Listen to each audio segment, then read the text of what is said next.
Hello friend, आप सभी का स्वागत है अभिजीत स्टडी पॉइंट चैनल में।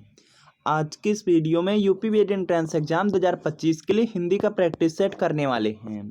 तो वीडियो को शुरू से लेकर अंत तक देखिएगा। चैनल पर नए चैनल को सब्सक्राइब कर लीजिएगा। पीडीएफ के लिए Abhijeet study point telegram channel को ज्वाइन कर लीजिएगा। आज की क्लास में यूपी बीएड एंट्रेंस एग्जाम के लिए बिल्कुल परीक्षा की तरह 37 प्रश्न करने वाले हैं। और अगर इन 37 प्रश्नों में से सिर्फ आपके 20 प्लस प्रश्न बिल्कुल सही हो जाते हैं तो आप बीएड एंट्रेंस एग्जाम को काफ़ी अच्छे स्कोर से पास कर सकते हैं। तो आज की क्लास से कितने प्रश्न आपके बिल्कुल सही हुए हैं या कमेंट आप जरूर कीजिएगा। ये देखिए, यूपी बीएड एंट्रेंस एग्जाम के लिए प्रीवियस ईयर पेपर है। यूपी बीएड एंट्रेंस एग्जाम में सबसे ज़्यादा प्रश्न आपके प्रीवियस ईयर क्वेश्चन पेपर से पूछे जाते हैं। 1 जून 2025 को आपका बीएड एंट्रेंस एग्जाम है, बहुत कम समय आपके पास बचा हुआ है। और आप देखेंगे यूपी बीएड एंट्रेंस एग्जाम में टोटल 200 प्रश्न आएंगे, 400 नंबर का एग्जाम होगा। और लगभग आपका जीके में यहाँ पे टोटल 50 प्रश्न आते हैं और लगभग आप लोग देखेंगे लगभग 25 से 30 प्रश्न आपका जीके में सिर्फ प्रीवियस ईयर पेपर से रिपीट होगा। बिल्कुल इसी तरीके से हिंदी सब्जेक्ट है और हिंदी सब्जेक्ट में आप लोग देखेंगे 35 से 40 प्रश्न आपका रिपीट होता है। बिल्कुल इसी तरीके से रीजनिंग सब्जेक्ट है, रीजनिंग में भी 35 से 40 प्रश्न बिल्कुल सेम पैटर्न पर पूछे जाते हैं, सिर्फ डिजिट बदले रहते हैं। तो प्रीवियस ईयर पेपर बहुत ज़्यादा इंपॉर्टेंट है। और ये देखिए, यूपी बीएड एंट्रेंस एग्जाम के लिए प्रीवियस ईयर पेपर है। इसमें 2011 से लेकर के 24 तक का पूरे 14 साल का पेपर आंसर की के साथ, एक्सप्लेनेशन के साथ, व्याख्या के साथ आपको पेपर मिलने वाले हैं। और इसमें सभी सब्जेक्ट रहेंगे, जीके, हिंदी, रीजनिंग, कला वर्ग, साइंस वर्ग। तो वीडियो के नीचे डिस्क्रिप्शन में लिंक है, लिंक को क्लिक कीजिए, नाम मोबाइल नंबर फिल कीजिए और आपको सिर्फ 30 रुपये का पेमेंट करना है। जैसे ही 30 रुपये का पेमेंट करते हैं, जो प्रीवियस ईयर पेपर के पीडीएफ डाउनलोड हो जाएंगे। अगर इसे आप लोग तैयारी कर लेते हैं तो बीएड एंट्रेंस एग्जाम में काफ़ी आपको हेल्प मिलने वाली है। और अगर लिंक से परचेज करने में कोई प्रॉब्लम आ रही है तो यहाँ पे व्हाट्सअप नंबर भी दिया गया है।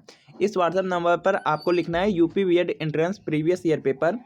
आपको आर्ट या साइंस लेकर के सिर्फ मैसेज कर देने हैं। जैसे मैसेज कर देंगे आपको रिप्लाई किया जाएगा और आपको सिर्फ 30 रुपये की पेमेंट करनी होगी। जैसे ही 30 रुपये की पेमेंट करते हैं, प्रीवियस ईयर पेपर के जो पीडीएफ है आपको सेंड कर दिए जाएंगे।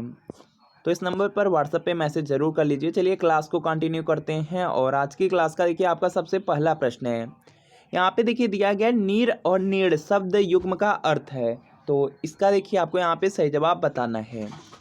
यहाँ पर देखिए आपका दिया गया नीर और नीड़। जो नीर है, नीर का यहाँ पे देखिए जो अर्थ होता है यह होता है जल से लिया जाता है। नीर का अर्थ होता है पानी। और जो नीड़ है, नीड़ का यहाँ पे अर्थ होता है घोंसला। तो यहाँ पर ध्यान से आप लोग देखेंगे तो आपके ऑप्शन नंबर बी में जल और घोंसला दिया गया है।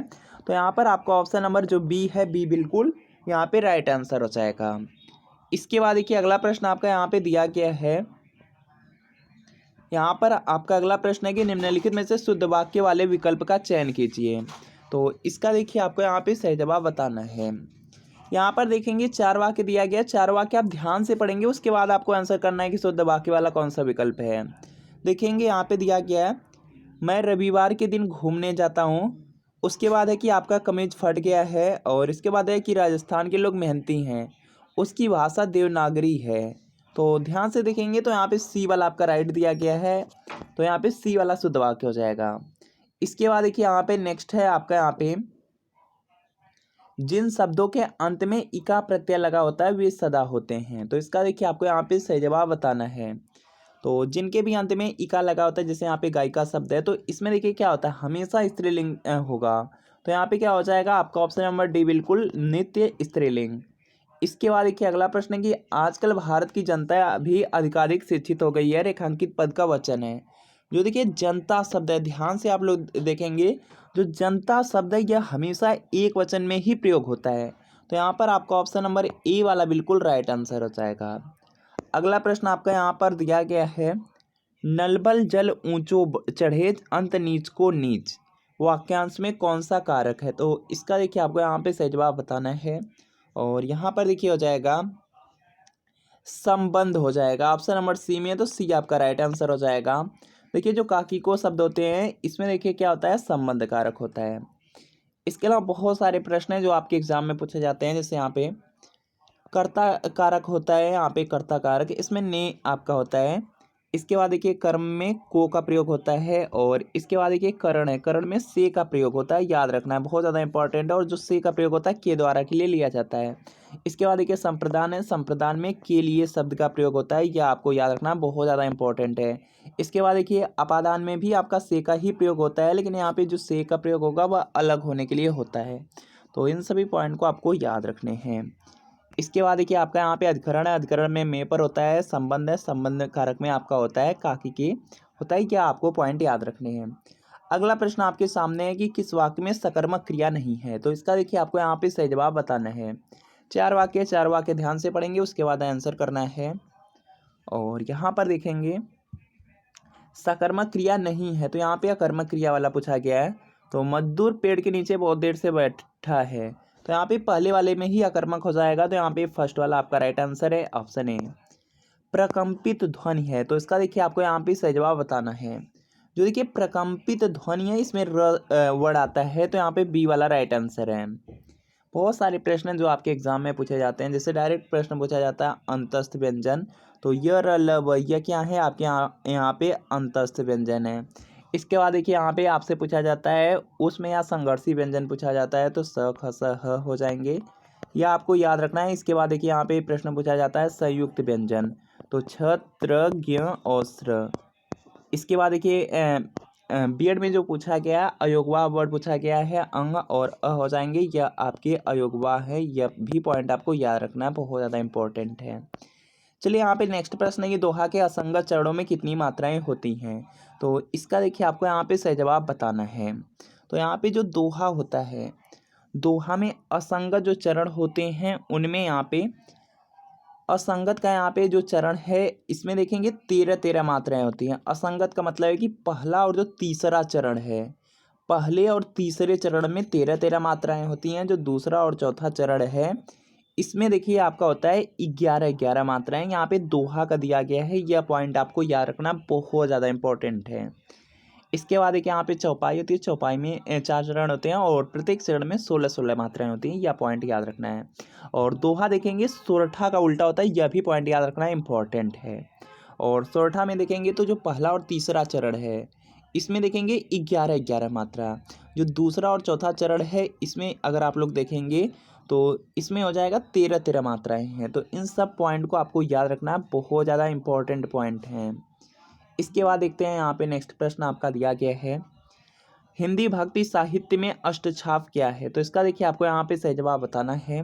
तो यहाँ पर आप लोग देखेंगे जो अष्टछाप है इसका यहाँ पे जो संबंध है वह 8 कवियों से लिया जाता है, 8 कवि हैं अष्टछाप में, तो यहाँ पे बी वाला आपका राइट आंसर है। अगला प्रश्न आपके सामने है कि उच्चारण की दृष्टि से जो व है यह क्या है। तो इसका देखिए आपको यहाँ पे सही जवाब बताना है। तो यहाँ पर इसका राइट आंसर हो जाएगा यह दंतोष्ठ हो जाएगा। वह वर्ड का जो उच्चारण स्थान है वह दंत और ओष्ठ से होता है, तो यहाँ पे क्या होगा आपका ऑप्शन नंबर डी बिल्कुल राइट आंसर हो जाएगा। कंठ तालव्य देखिए आपका यह होता है ए और ए होता है, यह पॉइंट याद रखना है, यह इंपॉर्टेंट है। अगला प्रश्न है कि गवैया शब्द में कौन सा प्रत्यय है। तो इसका देखिए आपको यहाँ पे सही जवाब बताना है। तो यहाँ पर देखेंगे इसका राइट आंसर हो जाएगा, इसमें अया प्रत्यय होगा और बी वाला राइट आंसर है। इसके बाद देखिए यहाँ पे नेक्स्ट आपका है, यहाँ पे देखिए नेक्स्ट है कि ओझरी की झोरी कांधे आंतन की सिलही बांधे, मुंड को कमंडल खपर कियो कोरी कै, उपर्युक्त पंक्ति में कौन सा रस है। तो यहाँ पर इसका राइट आंसर होगा, इसमें विभत्स रस हो जाएगा, ए वाला है, तो ए वाला आपका यहाँ पे राइट आंसर होगा। इंपॉर्टेंट टॉपिक है। इसके बाद देखिए यहाँ पे नेक्स्ट प्रश्न आपका दिया गया है विलोम शब्द युग्म नहीं है। तो इसका देखिए आपको यहाँ पे सही जवाब बताना है। तो यहाँ पर देखेंगे विलोम शब्द युग्म दिया गया है, तो यहाँ पे उन्मूलन का रोपण दिया गया। उन्मूलन का अर्थ होता है कि जड़ से उखाड़ना, तो इसका रोपण दिया गया, यह देखेंगे शब्द विलोम शब्द हैं। अभिज्ञ का अनभिज्ञ होता है, यह भी सही है। आबाद का बर्बाद होता है, तो यहाँ पे देखेंगे पहला वाला सही नहीं है, तो यहाँ पे ए वाला आपका राइट आंसर होगा। अगला प्रश्न है कि श्रुति सम भिन्नार्थक शब्द के जोड़े को पहचानिए। तो इसका देखिए आपको यहाँ पे सही जवाब बताना है। देखिए दिया गया श्रुति सम भिन्नार्थक शब्द, तो यहाँ पे अपेक्षा का उपेक्षा हो जाएगा, ऑप्शन नंबर ए वाला बिल्कुल राइट आंसर है। अगला प्रश्न आपके सामने है, जल्दी से आंसर करना है। दिए गए वाक्य में त्रुटि वाले अंश को यहाँ पे एबीसी से इंगित कीजिए, त्रुटि न होने पर आपको विकल्प डी चुनना है। तो इसका देखिए आपको यहाँ पे सही जवाब बताना है, ध्यान से यहाँ पर पढ़ेंगे उसके बाद आंसर करने हैं। तो यहाँ पर दिया गया मुख्य अतिथि आए और एक फूलों की माला पहनाकर उनका स्वागत किया गया। कोई त्रुटि नहीं है, तो यहाँ पे एक फ्लो नहीं होता, तो यहाँ पर देखेंगे बी वाले पार्ट में त्रुटि हो जाएगा, तो यहाँ पे बी वाला राइट आंसर है। इसके बाद देखेंगे यहाँ पे नेक्स्ट परमार्थ का संधि विच्छेद है, तो इसका देखिए आपको यहाँ पे सही जवाब बताना है। परमार्थ दिया गया है, तो यहाँ पर देखेंगे जो परमार्थ है इसमें आपका यहाँ पे हो जाएगा दीर्घ स्वर संधि है, परम धन अर्थ से बनेगा, तो यहाँ पर आपका ऑप्शन नंबर ए वाला बिल्कुल यहाँ पे राइट आंसर हो जाएगा। अगला प्रश्न आपके सामने स्क्रीन पर है कि जो पढ़ा न जा सके इसके लिए एक शब्द निम्न में से कौन सा है। तो यहाँ पर इसका राइट आंसर हो जाएगा जो पढ़ा न जा सके, इसके लिए एक शब्द हो जाएगा अपठनीय। तो यहाँ पे क्या होगा, बी वाला आपका राइट आंसर होगा। अगला प्रश्न आपके सामने स्क्रीन पर है, जल्दी से आंसर करेंगे। निम्नलिखित वाक्यों से अपूर्ण भूतकाल को पहचानिए, तो इसका देखिए आपको यहाँ पे सही जवाब बताने हैं। देखेंगे यहाँ पे जो आपके यहाँ पर देखिए काल होते हैं, 3 प्रकार के होते हैं। पहला देखेंगे आपका यहाँ पे वर्तमान काल। वर्तमान काल का मतलब है कि जो इस समय आपका चल रहा है। इसके बाद भूतकाल है, भूतकाल का मतलब है कि जो समय आपका बीत चुका है। इसके बाद भविष्य काल है, जो आने वाला समय होता है। तो यहाँ पे दिया गया अपूर्ण भूतकाल, जो समय बीत चुका है उसमें भी अपूर्ण वाला आपको बताना है। तो यहाँ पर देखेंगे इसका राइट आंसर हो जाएगा रामू खाना खा रहा था। तो यहाँ पे क्या होगा, आपका ऑप्शन नंबर ए बिल्कुल राइट आंसर होगा। अगला प्रश्न है कि निम्न में से किस कवि को ज्ञानपीठ पुरस्कार नहीं मिला है। तो इसका देखिए आपको यहाँ पे सही जवाब बताना है। सुमित्रा नंदन पंत को ज्ञानपीठ पुरस्कार मिला है, महादेवी वर्मा को मिला है, कुंवर नारायण को मिला है, माखन लाल चतुर्वेदी को यहाँ पे ज्ञानपीठ पुरस्कार नहीं मिले हैं, तो बी वाला आपका राइट आंसर होगा। इसके बाद देखिए अगला प्रश्न आपका दिया गया, संयोजक चिन्ह का एक और नाम है। संयोजक चिन्ह दिया गया, संयोजक चिन्ह आपका यहाँ पर हो जाएगा सामासिक चिन्ह। जो इस तरह से आपका बना रहता है, इसको यहाँ पे योजक चिन्ह या संयोजक चिन्ह कहा जाता है, या सामासिक चिन्ह भी कहा जाता है। तो यहाँ पे सी वाला आपका राइट आंसर होगा। इसके बाद देखिए अगला प्रश्न आपका है कि इनमें से किस लोकोक्ति का भावार्थ सुसंगत नहीं है। तो इसका देखिए आपको यहाँ पे सही जवाब बताना है। जल्दी से आप लोग यहाँ पे इसका सही आंसर बताएंगे। तो यहाँ पर देखिए दिया गया है, यहाँ पे सुसंगत नहीं है, तो यहाँ पे गलत वाला आपको गलत वाला बताना है। पहला दिया गया मन चंगा तो कटौती में गंगा, यदि मन शुद्ध है तो घर में ही तीर्थाटन का फल मिल सकता है। तो पहला तो आपका यहाँ पे सही है, गलत वाला बताना है। आ बैल मुझे मार, जानबूझ करके विपद में पड़ना, बिल्कुल सही हो जाएगा। काला अक्षर भैंस बराबर, बिल्कुल अनपढ़, यह भी आपका सही है। तो यहाँ पे डी वाला आपका गलत हो जाएगा, यहाँ पे डी वाला गलत हो जाएगा यहाँ पे। इसके बाद देखिए यहाँ पे नेक्स्ट प्रश्न आपका दिया गया है, जल्दी से आप लोग यहाँ पे इसका आंसर करने का प्रयास करेंगे। निम्न में से किस विकल्प के सभी शब्द तत्सम हैं। तो इसका देखिए आपको यहाँ पे सही जवाब बताना है। तत्सम शब्द दिया गया है, जो संस्कृत शब्द होते हैं संस्कृत शब्द ज्यों की त्यों प्रयोग होते हैं, उनको तत्सम शब्द कहा जाता है। तो यहाँ पर देखेंगे आपका हो जाएगा, ध्यान से आप लोग देखेंगे तो संकट सकट सहज, यह आपके तत्सम शब्द के अंतर्गत आ जाएंगे। तो यहाँ पे सी वाला आपका राइट आंसर है। इसके बाद देखेंगे यहाँ पे नेक्स्ट प्रश्न दिया गया है, और नेक्स्ट प्रश्न आप लोग जल्दी से करने का प्रयास करेंगे। किस वाक्य में कर्म कारक है। तो इसका देखिए आपको यहाँ पे सही जवाब बताना है। तो यहाँ पर इसका राइट आंसर हो जाएगा, देखिए कर्म कारक दिया गया है। तो यहाँ पे आप लोग जानते हैं कि कर्ता में ने का प्रयोग होता है, और जो कर्म होता है कर्म में को का प्रयोग होता है। तो यहाँ पर ध्यान से आप लोग देखेंगे, यहाँ पर इसका जो राइट आंसर है यह देखिए हो जाएगा, लड़का पत्थर फेंकता है। यहाँ पर अगर आप लोग यहाँ पे इसका विस्तार करेंगे तो हो जाएगा कि लड़का पत्थर को फेंकता है। तो यहाँ पे क्या हो जाएगा, बी वाले में आपका कर्म कारक है, तो यहाँ पे बी वाला आपका राइट आंसर हो जाएगा। इसके बाद देखिए अगला प्रश्न आपका यहाँ पर है, हिंदी में कृत प्रत्ययों की संख्या कितनी है। तो इसका देखिए आपको यहाँ पे सही जवाब बताने हैं। तो यहाँ पर इसका जो राइट आंसर है यह देखिए आपका यहाँ से हो जाएगा 28 हो जाएगा। ऑप्शन नंबर ए में है, तो ये आपका राइट आंसर है। इसके बाद देखिए यहाँ पे नेक्स्ट की देशज शब्द नहीं है, तो इसका देखिए आपको यहाँ पे सही जवाब बताना है। देशज शब्द नहीं है, देशज शब्द में तेंदुआ धड़ाम ठेस आ जाएगा। हड्डी देशज शब्द नहीं है, तो यहाँ पे बी वाला राइट आंसर होगा। अगला प्रश्न आपके सामने है, जल्दी से आंसर करेंगे आप लोग कि निम्नलिखित में से कौन सा शब्द युग्म है जो सही है। तो इसका देखिए आपको यहाँ पे सही जवाब बताना है। ध्यान से देखेंगे और आंसर करना है। यहाँ पे देखिए नीरज दिया गया है, नीरज का यहाँ पे बादल दिया गया, गलत है। नीरज नहीं बल्कि आपका क्या होता है, नीरज होता है। तो यहाँ पे फर्स्ट वाला क्या हो जाएगा, गलत हो जाएगा। इसके बाद देखिए यहाँ पे नीर का जल दिया गया, नीड़ का मकान दिया गया, नीड़ का मकान नहीं बल्कि क्या होता है, घोंसला होता है। तो यह भी आपका यहाँ पे गलत हो जाएगा। इसके बाद देखिए यहाँ पे दिया गया मूल का अर्थ जड़ है, मूल्य का माप, मूल्य का माप नहीं होता। तो यहाँ पर देखेंगे यह वाला भी आपका यहाँ पे गलत है। इसके बाद देखिए यहाँ पे निर्झर का झरना दिया गया, निर्झर का देवता दिया गया है, तो डी वाला आपका यहाँ पे राइट आंसर हो जाएगा, डी वाला आपका राइट आंसर है। इसके बाद देखिए अगला प्रश्न आपका दिया गया है कि हथेली पे सरसों जमाना, इस मुहावरे का अर्थ निम्न विकल्पों में से कौन सा है, यह आपको बताना है। तो यहाँ पर देखिए क्या हो जाएगा, हथेली पर सरसों जमाना, आप भी जानते हैं कि हथेली पे आपकी सरसों नहीं जमती हैं, तो यहाँ पे क्या होगा, असंभव। यहाँ पर देखिए जो इसका राइट आंसर है क्या होगा कि असंभव काम को कर दिखाना, तो यहाँ पे क्या होगा आपका ऑप्शन नंबर बी वाला बिल्कुल राइट आंसर हो जाएगा। अगला प्रश्न है कि निम्न में संयुक्त वाक्य कौन सा है, तो इसका देखिए आपको यहाँ पे सही जवाब बताना है, और यहाँ पर इसका जो राइट आंसर है यह देखिए हो जाएगा, यहाँ से संयुक्त वाक्य आपसे पूछा जा रहा है, तो यहाँ पर इसका राइट आंसर हो जाएगा यहाँ पे दरवाज़ा खुला रह गया अतः चोर घर में घुसा है, तो यहाँ पे बी वाले में संयुक्त वाक्य है, तो यहाँ पे बी आपका राइट आंसर होगा। अगला प्रश्न आपके सामने यहाँ पर है कि आवेश तथा उग्रता किस रस के संचारी भाव होते हैं, तो इसका देखिए आपको यहाँ पे सही जवाब बताने हैं, तो यहाँ पर देखिए इसका राइट आंसर हो जाएगा रौद्र रस का हो जाएगा, ऑप्शन नंबर बी में है, तो बी वाला आपका राइट आंसर होगा। अगला प्रश्न आपका यहाँ पर है कि निम्न में सर्वनाम से बनी भाववाचक संज्ञा है, तो इसका देखिए आपको यहाँ पे सही जवाब बताना है। सर्वनाम से जो बनी यहाँ पे भाववाचक संज्ञा है ममता हो जाएगा, बी वाला राइट आंसर होगा। इसके बाद देखिए यहाँ पे नेक्स्ट की पूर्वकालिक क्रिया का उदाहरण है, तो इसका देखिए आपको यहाँ पे सही जवाब बताना है। निशीथ यहाँ पे दिया गया पानी पीकर दौड़ते चला गया, यह क्या है, पूर्वकालिक क्रिया के अंतर्गत वाक्य आएगा, तो यहाँ पे ये वाला राइट आंसर है। निम्नलिखित में से शुद्धवर्तनी वाला शब्द है, तो इसका देखिए आपको यहाँ पे सही जवाब बताना है, ध्यान से देखेंगे और इसका राइट आंसर करेंगे। यहाँ पे रचिता दिया गया गलत लिखा गया, आहार गलत है, दृष्टा गलत है, यहाँ पे दृष्टा नहीं दृष्टि होता है, तो यहाँ पे प्रतिदर्श वाला आपका यहाँ पे राइट हो जाएगा, तो यहाँ पे ए वाला आपका राइट आंसर है। और इसके बाद देखिए यहाँ पे नेक्स्ट है, यहाँ पे प्रश्न आपका दिया गया है, आयो आयो सुनत ही शिव सर्जा तब नाम, बैरी नारी दृग जलन सो बूढ़ी जात अरिगाम, उपर्युक्त पंक्ति में कौन सा अलंकार है, तो यहाँ पे इसका जो राइट आंसर है क्या देखिए हो जाएगा, अतिशयोक्ति हो जाएगा, ऑप्शन नंबर ए है बिल्कुल राइट आंसर होगा। उपर्युक्त पंक्ति में आप लोग देखेंगे बहुत ही ज़्यादा चढ़ा बढ़ा करके कहा गया है, तो यहाँ पे अतिशयोक्ति होगा। इसके बाद देखिए यहाँ पे नेक्स्ट के निम्न में से किस वाक्य में कर्तृवाच्य का प्रयोग हुआ है, तो इसका देखिए आपको यहाँ पे सही जवाब बताना है।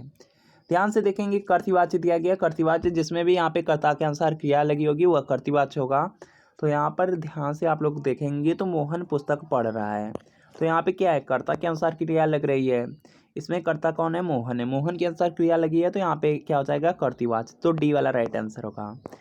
इसके बाद देखिए यहाँ पे नेक्स्ट है कि राजभाषा यहाँ पे दिया गया है, राजभाषा उस भाषा को कहते हैं जिस भाषा के द्वारा, तो इसका देखिए आपको यहाँ पे सही जवाब बताना है, तो यहाँ पर देखेंगे इसका राइट आंसर हो जाएगा, किसी राज्य के प्रशासनिक कार्यों को संपन्न किया जाता है उसको राजभाषा कहा जाता है, तो यहाँ पे ए वाला आपका राइट आंसर होगा।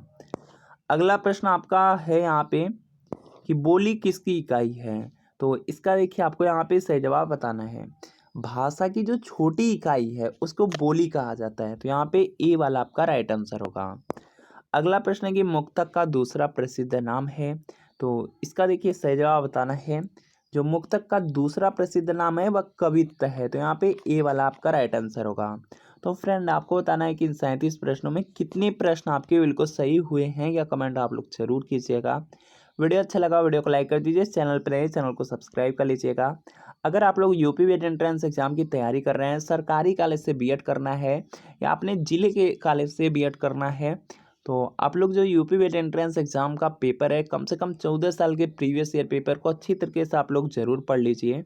और यह यूपी बीएड एंट्रेंस एग्जाम का प्रीवियस ईयर पेपर है 2011 से लेकर के 24 तक का, पूरे 14 साल का पेपर, आंसर की के साथ एक्सप्लेनेशन व्याख्या सॉल्यूशन के साथ सभी सब्जेक्ट मिलेंगे आपके जीके हिंदी रीजनिंग कला वर्ग। तो वीडियो के नीचे डिस्क्रिप्शन में लिंक है, लिंक को क्लिक कीजिए, नाम मोबाइल नंबर फिल करके सिर्फ आपको 30 रुपये के पेमेंट करने हैं। जैसे ही 30 रुपये के पेमेंट करते हैं जो प्रीवियस ईयर पेपर के PDF डाउनलोड हो जाएंगे। अगर इससे तैयारी कर लेते हैं तो बीएड एंट्रेंस एग्जाम में बहुत ज़्यादा आपको हेल्प मिलने वाली है, तो इसको आप लोग परचेज ज़रूर कर लीजिए। और अगर लिंक से परचेज करने में कोई प्रॉब्लम आ रही है तो यहाँ पे व्हाट्सअप नंबर दिया गया है, इस व्हाट्सअप नंबर पर आपको लिखना है UP BEd entrance previous year paper 8 या आपको साइंस लिख करके मैसेज कर देने हैं। जैसे मैसेज कर देंगे रिप्लाई किया जाएगा, सिर्फ आपको 30 रुपये की पेमेंट करनी है। जैसे ही 30 रुपये की पेमेंट करते हैं जो प्रीवियस ईयर पेपर के PDF हैं आपको सेंड कर दिए जाएंगे। तो मिलते हैं फ्रेंड आपसे नेक्स्ट वीडियो में।